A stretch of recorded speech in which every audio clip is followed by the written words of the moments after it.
পাকিস্তানের উত্তর পশ্চিমাঞ্চলে আকস্মিক বন্যা ও ভূমিধসে মৃতের সংখ্যা ৩৫০ ছাড়িয়ে গেছে।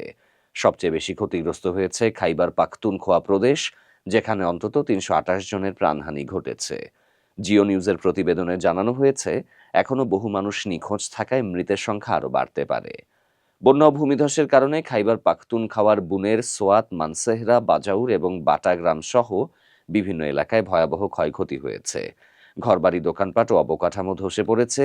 শুধু খাইবার পাখতুনখোয়া নয়, গিলগিট বালুচিস্তানে ১২ জন এবং আজাদ কাশ্মীরে আরও ১১ জনের মৃত্যু হয়েছে।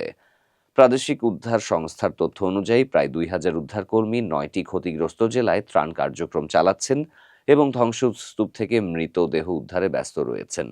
বিশেষ করে বুনের জেলার বেসন্ত্রী গ্রামে পরিস্থিতি এতটাই ভয়াবহ যে দাফন ও জানাজায় মানুষ পাওয়া যাচ্ছিল না। পাশের গ্রামের বাসিন্দারা এগিয়ে এসে সহযোগিতা করেছেন। গ্রামটির প্রায় প্রতিটি পরিবারই এই দুর্যোগে ক্ষতিগ্রস্ত। প্রাদেশিক দুর্যোগ ব্যবস্থাপনা কর্তৃপক্ষ জানিয়েছে, সবচেয়ে বেশি ক্ষতি হয়েছে বুনের সোয়াদ, বাজাউর, তোরঘর, মানসেহরা, সাংলা ও বাটগ্রামে। কেবল বুনের জেলার বেসন্ত্রী গ্রামেই হাজার হাজার মানুষ ক্ষতিগ্রস্ত। বন্যায় সড়ক ভেঙে যাওয়া এবং বিদ্যুৎ বিচ্ছিন্ন থাকায় উদ্ধার তৎপরতা মারাত্মকভাবে ব্যাহত হচ্ছে। অন্যদিকে হাসপাতালগুলোতে আহত ও নিহতদের চাপ সামলাতে চরম সংকট দেখা দিয়েছে। প্রাদেশিক সরকার জরুরি সহায়তা হিসেবে ইতোমধ্যে ৫০ কোটি রুপি বরাদ্দ দিয়েছে। এর মধ্যে শুধু বুনের জেলার জন্য বরাদ্দ ১৫ কোটি রুপি।